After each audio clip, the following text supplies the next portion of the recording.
Les amis, bonjour à tous, j'espère que vous allez bien et que tout se passe pour le mieux pour vous. On revient les gars sur cette Coupe du Monde, sur cette victoire de l'Argentine, des débats autour du Ballon d'Or qui pourrait être à Messi, certains diraient peut-être à Mbappé, qu'est-ce que je pense de tout ça, Ronaldo, Cristiano pourrait aller donc dans un club saoudien, Al-Nassr, tout ça on va en parler un petit peu dans cette vidéo, grâce à vos questions que vous me posez sur Twitter, les amis. Alors, on va pas perdre de temps directement. Déjà, on me demande, est-ce que l'Argentine mérite cette Coupe du Monde? Alors déjà, pour moi, gagner une Coupe du Monde sans mérite, ça n'existe pas. Et comme je dis, donc bien sûr qu'elle a mérité la Coupe du Monde. Je veux dire, t'as battu la France, t'as battu la Hollande, t'es allé au bout. Cette histoire de mérite dans le foot, oui, il y a des victoires que tu mérites plus que d'autres. Il y a des matchs où la victoire, t'as été la chercher, elle va dans ton sens directement. Il y a des matchs où ça se joue. Mais ce que tu vas chercher, tu le mérites, en fait. C'est ce que tu ne vas jamais aller chercher que tu ne mériteras pas. Donc oui, l'Argentine mérite sa Coupe du Monde. Alors, il y a un débat, beaucoup viennent demander l'arbitrage, comment ça se passe et tout. Moi, mon avis sur l'arbitrage n'a jamais été neutre. Je veux dire, j'ai toujours dit les choses, que ça concerne le Real, quand ça concerne le Barça, peu importe, je vous ai dit, l'arbitrage, il y a une forme de psychologie qui n'est pas la même en fonction de qui tu arbitres. Alors après, dans cette Coupe du Monde, il y a beaucoup de choses qu'on peut constater. Très rapidement, dès le début, je constatais vite que les hommes du match, ils étaient donnés un petit peu, on dirait en début de match, en fonction du nom que tu avais, dans la majorité du temps, il y a une volonté de mettre un petit papier cadeau qui peut convenir, mais ça, c'est pas que dans cette Coupe du Monde, je pense que c'est partout pareil. Et c'est vrai que les pénaltys, je vais pas vous mentir, je trouve qu'ils aient été sifflés à une vitesse, il y a plusieurs pénaltys. Le pénalty sur Paredes, je trouve que tu siffles ça, alors tu siffles à tous les matchs, tu siffles Tchouaméni contre le Maroc, tu siffles à tous les matchs, tu siffles un pénalty, obligé, 1, 2 ou 3 même. Donc directement je vois ça, je me dis, début de match, Argentine, Arabie Saoudite et tout.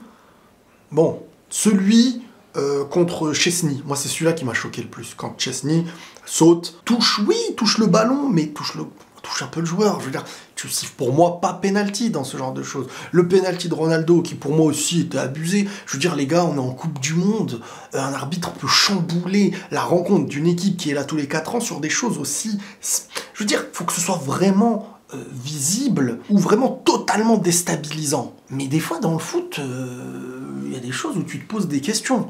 Et je suis pas le seul à mettre plein de l'arbitrage dans cette Coupe du Monde, comme s'il y avait plus de... Enfin, c'est pas comme si, c'est une réalité. Il y a toujours plus de facilité à arbitrer certaines choses ou à accepter une décision d'un penalty pour certaines équipes. Et c'est souvent pour les plus grosses équipes, pour ceux... Des fois c'est psychologique, des fois je ne sais pas ce que c'est. En tout cas, ça, on l'a remarqué. Maintenant, est-ce que l'Argentine mérite la Coupe du Monde? Bah oui, ils vont la chercher. Je veux dire, à un moment donné, quand on voit le match qu'ils font contre la France, qui peut dire ils l'ont volé? Je veux dire, quand tu vois la première mi-temps, surtout, c'est incroyable. Une première mi-temps de monstre. Qu'est-ce qui s'est passé? Parce que ça aussi, on me l'a demandé dans les commentaires. Qu'est-ce qui s'est passé par rapport à la France? Je vous avoue que moi, j'ai été surpris de voir la France pas du tout maître de son destin sur le terrain. Elle, qui a toujours été habituée à nous montrer un visage où elle maîtrise les temps forts, les temps faibles. Et là, je l'ai vu être totalement déjoué. Je me demandais qui allait faire déjouer qui, et on en parlait avant cette finale. Et c'est pourtant l'Argentine qui n'a même pas fait déjouer la France. C'est qu'il lui a empêché de déjouer et qu'il l'a empêché même de se concentrer. Ils leur ont fait peur. La France, je l'ai vu avec la trouille sur le terrain dans la première mi-temps contre l'Argentine. Moi, personnellement, je m'y attendais pas, je regardais le truc, j'étais choqué. Ils étaient tous passés à côté. Les leaders, et honnêtement, je m'y attendais pas. Donc quand j'ai vu cette équipe d'Argentine, peut-être qu'on a en fin de compte vu de quoi elle était capable. Parce qu'on avait toujours un petit doute. On se disait peut-être c'était les petites équipes. Quand il y a eu le record de victoire, il y a beaucoup d'éléments qui partent dans son sens quand même. Un record additionné de victoires à la suite, la Copa América... et quand même la Coupe du Monde.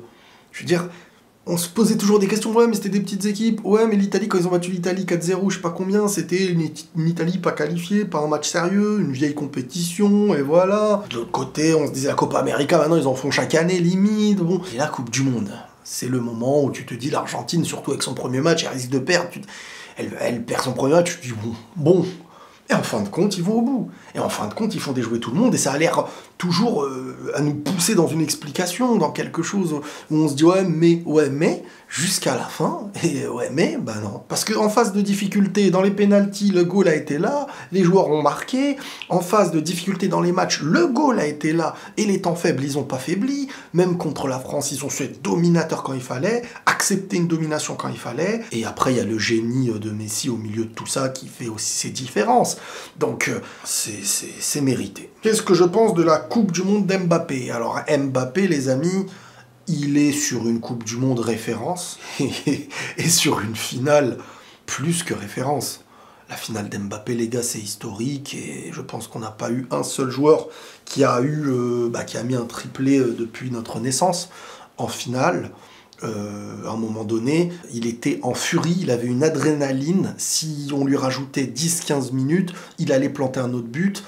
Il allait faire un truc qui est jamais vu dans l'histoire du foot. Et franchement, alors attention, bien sûr, il y a des joueurs peut-être plus talentueux en termes de génie, en termes de... On n'est pas là à parler de ça, mais là je veux dire ce que Mbappé, avec ses compétences à lui, a fait dans cette finale. Il a relevé son équipe. Et au point même où on commence à se dire que cette équipe de France survivait avec Mbappé. Et que, en fin de compte, en dehors d'Mbappé, elle avait l'équilibre qu'il fallait, mais les individualités dans les moments difficiles... Alors oui, il y a eu Giroud contre l'Angleterre, mais... quand tu vois qui porte cette équipe de France, c'est Mbappé. On en revient à la question de qui est le meilleur joueur de cette Coupe du Monde. Mbappé et Messi. Je n'arriverai pas réellement à séparer l'un et l'autre. Messi mérite, Mbappé mérite. C'est très dur d'en faire un ou l'autre. T'en as un, il met triplé en finale, en étant meilleur buteur de la compète. Honnêtement, je ne sais pas si ça se joue sur le fait de gagner la compétition ou pas. On nous a souvent habitués à donner le trophée du meilleur joueur à un finaliste qui ne la gagne pas. Peut-être comme un titre de consolation d'un joueur qui la mériterait aussi.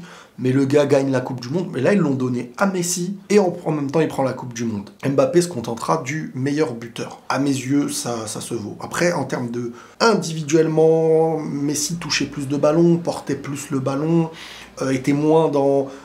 il faisait le travail des fois d'un Modric à venir bas pour reconstruire le jeu, et des fois d'un finisseur, et des fois de la dernière passe, et avec des actions parfois de génie dans cette Coupe du Monde, on va pas se mentir. Donc il le mérite, son trophée de meilleur joueur. Et le dernier débat qu'il y a par rapport à Messi et Mbappé, c'est le Ballon d'Or. C'est le Ballon d'Or. Et moi je vous l'ai dit, Messi est actuellement Ballon d'Or à l'avance du prochain Ballon d'Or. C'est officiel à mes yeux. Je vous le dis, on verra. Si c'est pas vrai, je vais chanter une chanson que vous voulez, quoi. Il est Ballon d'Or. Mettez-le vous dans la tête. Messi, en gagnant une Copa América sans faire la saison qu'il a fait, il était Ballon d'Or. Alors qu'elle n'était pas aussi belle individuellement, même s'il y avait eu des belles choses, hein, des coups francs, Enfin, il a fait des super trucs, mais c'est la Copa América. Tu joues pas la Hollande, la France, tu prends une Coupe du Monde. La Coupe du Monde. Messi, en étant meilleur joueur, les gars, oh, vous croyez qu'il va pas l'avoir? Ça, faut même plus, il n'y a plus de débat. Le problème, c'est qu'Mbappé mériterait. Après, on verra à la fin de saison ce qui se passerait. Mais un Ballon d'Or, c'est une histoire de mérite. Beaucoup de gens disent Messi ne le méritait pas en 2000, je sais plus combien. Non, Messi mérite tous ses Ballons d'Or. Aucun Ballon d'Or n'est démérité. La question, c'est d'autres le méritaient aussi. Et c'est comment qu'on a jugé qui méritait plus, c'est un autre débat. Mais il ne démérite aucun Ballon d'Or qu'il a eu, Messi. Ronaldo aussi ne démérite aucun Ballon d'Or qu'il a eu. Mais à un moment donné, il pouvait y avoir débat sur qui pouvait le mériter, comme Ribéry. Est-ce que Ribéry, truc... On a favorisé les compétences individuelles, les buts, on a regardé les buts, les stats, le joueur, ce qu'il représentait dans une équipe. Messi ne démérite aucun Ballon d'Or. Tous ces Ballons d'Or sont mérités et la question, comme je vous dis, voilà. Maintenant, est-ce qu'Mbappé, même avec une grande fin de saison, pourrait avoir le Ballon d'Or? Je pense pas, parce qu'il joue dans l'équipe à Messi. C'est-à-dire qu'en fait, il pourrait faire gagner encore plus de points à Messi. Lui, il va être deuxième, je pense. Il va être deuxième. C'est pour moi impossible qu'en fin de carrière, que Messi, le symbole que représente sa Coupe du Monde, peu importe ce qu'il fait en fin de saison, qu'il y ait un joueur qui passe devant un trophée comme la Coupe du Monde, je sais pas. Tu me dis, on est en année de Coupe du Monde. Messi gagne la Coupe du Monde. Et l'année dernière, il y a Benzema qui fait la même saison en faisant gagner le Real. Tu te dis, Purée, comment on va le donner? Bah là, ça va se jouer au vote. Ça va pas se jouer au mérite, parce que le mérite, les deux pourraient le valoir. Mais les votes iraient dans le sens de quoi? De la rareté, de ce qui attire le plus de votes, de l'individualité.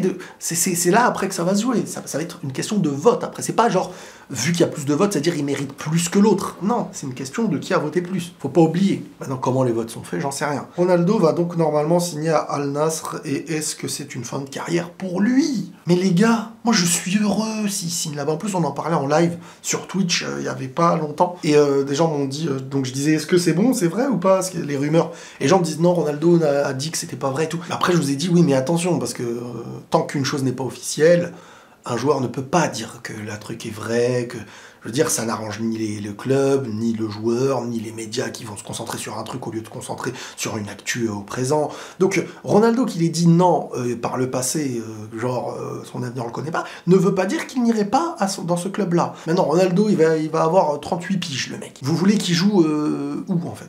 Alors s'il joue au Real, au Bayern et tout, ça va être un remplaçant, mais Ronaldo n'a pas le profil, ne demande pas là. Ronaldo est un joueur qui est fait pour être titulaire, mais qui, pour moi, ne peut plus être titulaire au très très haut niveau, et tout Ronaldo qu'il est. Messi viendra un temps avec les années où lui aussi sera un titulaire qui ne pourra plus être titulaire au très haut niveau, comme Iniesta ne pouvait plus être un titulaire au très haut niveau avec l'Espagne ou avec le Barça, tout comme etc., etc., etc. Zidane, avant sa dernière Coupe du Monde, beaucoup commençaient à se dire « Ah ouais, il est sur la fin », il avait beaucoup de reproches, hein, avec la France et tous ces derniers instants avant la dernière Coupe du Monde.